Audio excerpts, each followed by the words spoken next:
अच्छा, देखो आपके लिए एक खुशखबरी भी है कि इन दिनों सीबीएसई बोर्ड वालों ने 9th क्लास के बच्चों के लिए सिलेबस 30% घटा दिया है और वो चैप्टर कट गए हैं, तो आपके लिए वो आसान हो गया है। तो जो जिसकी जानकारी मैं आपको बाद में दूंगा, कौन कौन से चैप्टर कट गए, ठीक है। तो अभी तो सारे अभी जो जो मैंने कराए हैं आपको पढ़ना है। और ये वीडियो से फ़ायदा ये है कि आप बार बार सुन सकते हो, बार बार पढ़ोगे, बार बार सुनोगे तो आपको आसानी होगी। बेटा मैं आज लिया चैप्टर जो लिया है, पाठ यानी अध्याय 14, प्राकृतिक संपदा। प्राकृतिक संपदा का मतलब आप समझ सकते हो, प्रकृति ने जो हमें दिया है, संपदा मतलब संपत्ति। तो जो प्रकृति ने हमें ढेरों दिया है, अनेक दिया है, बिना मूल्य के, बिना कॉस्ट के, न आपको पैसे देने होते हैं न कुछ। जैसे आप सांस लेते हो तो ऑक्सीजन लेते हो, वायु है, जल है, पानी की भी अथाह सागर है, जल है, वायु है, मिट्टी है, पहाड़, नदी, ये सब क्या है? प्रकृति संपदा है। पहाड़ नदी का क्या मतलब? मतलब ये कि पहाड़ों की खुदाई होने से नीचे से हमें मिनरल्स यानी खनिज लवण मिलते हैं, और जिसका उपयोग हम तरह तरह से करते हैं। समुद्र का ही पानी ले लो, वो भी अथाह है, अनेक है, अधिक है, और उससे हमें नमक प्राप्ति होती है। तो ऊपर वाले ने, या ये कह लो प्रकृति ने हमें बहुत कुछ दिया है। देखो, जीने के लिए मेरे पास पृथ्वी पर सिर्फ एक ही ग्रह है, गिनने के लिए तो अनेक हैं, लेकिन पृथ्वी ही एकमात्र ग्रह है जहाँ जीवन है। और जीवन के लिए जीवित प्राणी और पौधों को बहुत सारे महत्वपूर्ण कारकों पर निर्भर रहना पड़ता है। हाँ, इंसान अब ये कहे कि सिर्फ हम पानी पी के जीवन काट लेंगे या रह लेंगे तो नहीं होगा, तो फिर ऑक्सीजन भी चाहिए, अन्य भी बहुत सारे कारक हैं जो उनको हमें होना चाहिए हमारे जीने के लिए। अब जैसे पेड़ पौधों में ही देखो, पेड़ पौधे अपने भोजन बनाने के लिए उनको कौन कौन से चाहिए? तो सूर्य की किरणें चाहिए, उनको कार्बन डाइऑक्साइड चाहिए, मिट्टी में से मिनरल्स यानी खनिज लवण भी चाहिए। हाँ, तो ये, और पत्तियों में जैसे देखते हो कि उसमें हरेपन होने का कारण क्या है? क्लोरोफिल है। तो ये सारे उनके पास कारक हैं। तो ये सभी जैसे पेड़ पौधों के लिए कारक का होना जरूरी है, ऐसे ही मनुष्यों के लिए भी है। पूरे शरीर होने के बाद भी अगर ऑक्सीजन नहीं है, पीने के लिए पानी नहीं है, भोजन नहीं है, तो फिर हमारा यह जीवन कैसे बढ़ेगा आगे? तो ये समझो कि ऊर्जा जो है जीवन के लिए, सूर्य से ऊर्जा का मिलना, यानी ऊर्जा से क्या मिलता है? ताप, गर्मी मिलती है। जल, वायु, पृथ्वी, और पृथ्वी में उपलब्ध मृदा यानी मिट्टी, मृदा मतलब मिट्टी, ये सारे क्या है? प्राकृतिक संपदा है। अच्छा, इसको 3 भागों में बांटा गया है। भाग में बांटा गया मतलब स्थल मंडल, वायुमंडल और जीवमंडल। और ये जब तीनों मिल जाते हैं तभी हमारा यह जीवन संभव है। वायु, जल और मृदा जीवमंडल के ये निर्जीव घटक हैं, किंतु जीवन के लिए बहुत ही महत्वपूर्ण है ये सारे घटक। अच्छा, तो हम बारी बारी से पढ़ेंगे बेटा, और ये चैप्टर काफी बड़ा है। इन्हीं में चैप्टर में हम कई साइकिल पढ़ेंगे, चक्र, nitrogen cycle, carbon dioxide cycle, वायु ऑक्सीजन साइकिल, जल साइकिल, जिसको और ओजोन के बारे में डिटेल जानेंगे। तो कई चीजें, मृदा, मिट्टी के बारे में जानेंगे, जो आपने पहले भी पिछले क्लास में भी पढ़ा है डिटेल में। फिर उसी का रिवीजन है, आसान चैप्टर भी है, समझ आ रही होगी बात को। तो वायु को अभी पहले लेते हैं। हम जानते हैं कि वायु में अनेक गैसें शामिल होती हैं, है ना? जैसे नाइट्रोजन, ऑक्सीजन, कार्बन डाइऑक्साइड, तथा पानी के बूंद जो वाष्प बनकर ऊपर उठते हैं तो उसको हम क्या कहते हैं? जलवाष्प। तो ये सारे मौजूद होते हैं हवा में, और इनके साथ साथ डस्ट पार्टिकल्स भी मिल जाते हैं, तो हमें उससे बचना है। किंतु किंतु जीवित प्राणियों के लिए जीवनदायिनी कौन सी गैस हम लेते हैं? ऑक्सीजन ही एकमात्र श्वसन में है, काम आता है, ठीक है ना? तो ये वायु का मतलब ऑक्सीजन गैस से जो हम सांस लेते हैं, ये हमारे लिए वेरी इंपॉर्टेंट है।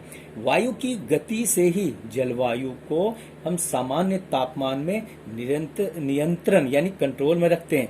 यानी तुम जानते हो कि पृथ्वी बहुत बड़ी है और वातावरण अलग अलग। जब घर के अंदर में रहो तो गर्मी है, तो घर से बाहर छत पे जाओ, बाहर खुले मैदान में जाओ तो वहाँ का जलवायु यानी तापमान अलग होता है। तो ये वायु ही कंट्रोल करती है, बहकर यहाँ से वहाँ हवा पूरे इलाके में, क्षेत्र में, शहर में एक जैसा वातावरण लगभग हो जाता है। अगर बारिश हो जाती है तो वातावरण नॉर्मल हो जाता है, मतलब नमी हो जाती है। और अगर बारिश कई दिनों तक नहीं हुई तो गर्मी का एहसास करते हो।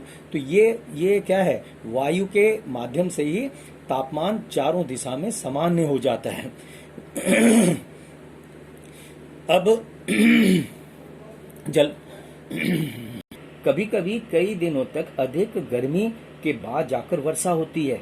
हमारे वायुमंडल में हवा के गर्म होने और जलवाष्प के बनने से क्या होता है, संवहन की धाराएं, मतलब एक लयबद्ध रूप में एक स्थान से दूसरे स्थान की तरफ धाराएं, हवा कह सकते हो या तापमान जो कह सकते हो, वो बढ़ती है, आगे की तरफ बढ़ती है और फिर वही वर्षा का रूप ले लेती है। तापमान जीवों के लिए बड़ा सुकून भरा हो जाता है, तभी इंसान बड़ा राहत महसूस करता है कि हाँ चलो आज बारिश हुई तो सामान्य मौसम हो गया, सामान्य प्रकृति हो गई। ठीक है ना जी। अब बेटा ये वायु की बात थी, अब वर्षा पे आते हैं। वर्षा भी देखो माध्यम ही है जो पृथ्वी को सामान्य तापमान बनाने में मदद करती है। और यह तुम्हें पहले भी मालूम है, बादल कैसे बनते हैं, फिर वर्षा कैसे होते हैं, लेकिन फिर हम पढ़ेंगे, फिर जानेंगे। जब जलवाष्प से भरी वायु, ठीक है, जलवाष्प से भरी वायु उच्च दाब वाले क्षेत्र से कम दाब वाले क्षेत्र में प्रवाहित होती है, हवा में उपस्थित जो जलवाष्प होते हैं वो छोटे छोटे बूंदों में संघनित हो जाते हैं। ठीक है, और यह संघनित होने के बाद यही छोटे बूंद अब बड़ी बूंदों में कन्वर्ट यानी बदल जाती है। और जब बूंद बड़ी हो जाएगी तो भारी हो जाएगी और वह आकाश में यानी ऊपर की तरफ वह स्थिर नहीं रह पाती और वर्षा के रूप में नीचे गिरती है। भारत में अधिकतर वर्षा कहाँ होती है, कैसे होती है, तो दक्षिण पश्चिम या उत्तर पूर्वी मानसून के कारण वर्षा होती है। बेटा जी अब आप जानो वायु प्रदूषण के बारे में। हम अगर जो हम सांस लेते हैं उसमें अगर उस शुद्ध हवा के जगह पे गंदगी आ जाए तो क्या होगा, प्रदूषित हवा हो जाती है। तो ये जीवन के लिए भी बड़ा दुखदाई हो जाता है, इससे कई बीमारी हो जाने का डर होता है। तो हमें क्या कैसे स्थान पर बैठना चाहिए, शुद्ध और अच्छे खुले आकाश के पास जहाँ शुद्ध हवा ऑक्सीजन मिले। ठीक है ना जी बेटा। तो हम अब आपने देखा भी होगा, टीवी पे देखा होगा, अखबारों में सुनने को मिलता है भिन्न भिन्न शहरों के लिए कि भाई यहाँ वायु की गुणवत्ता घट रही है। बहुत सारे पार्टिकल्स जो हैं जो हवा में मौजूद होते हैं हवा को प्रदूषित करते हैं। तो इससे क्या होता है, इनकी हवा की गुणवत्ता गिरती जाती है, गिरावट की खबरें हम सुनते रहते हैं। कारण क्या है, क्योंकि बेटा यहाँ वो पार्टिकल जैसे नाइट्रोजन, सल्फर के जो ऑक्साइड होते हैं जो हमारे वातावरण से ही प्रदूषित बाहर निकलते हैं, फैक्ट्रियों से निकले धुएं, गाड़ी मोटर के चलने से, जैसे पेट्रोल के जलने से, ये सब इनसे क्या होता है, वायुमंडल में लगातार प्रदूषण का स्तर बढ़ता जाता है। जीवाश्म ईंधन आपने जाना है, जीवाश्म ईंधन किस कहते हैं, कोयला या पेट्रोलियम प्रोडक्ट जो होते हैं उनके जलने से अति प्रदूषण होने से ये इनसे होता क्या है, जलने से इनके ऑक्साइड उत्पन्न होते हैं। अगर यही पेट्रोलियम प्रोडक्ट या कार्बन अगर पूरी तरीके से नहीं चलते हैं यानी उनका दहन पूरी तरीके से नहीं होता है, देखते होंगे स्कूटर, गाड़ी, कार, मोटर में काली धुआं निकल रही है, तो इसका मतलब क्या हुआ कि उससे कार्बन का दहन तरीके से नहीं हो रहा है, पेट्रोलियम प्रोडक्ट का दहन सही नहीं हुआ, तो वो प्रदूषण फैलाएगी। और वह क्या है, वो है ऑक्साइड।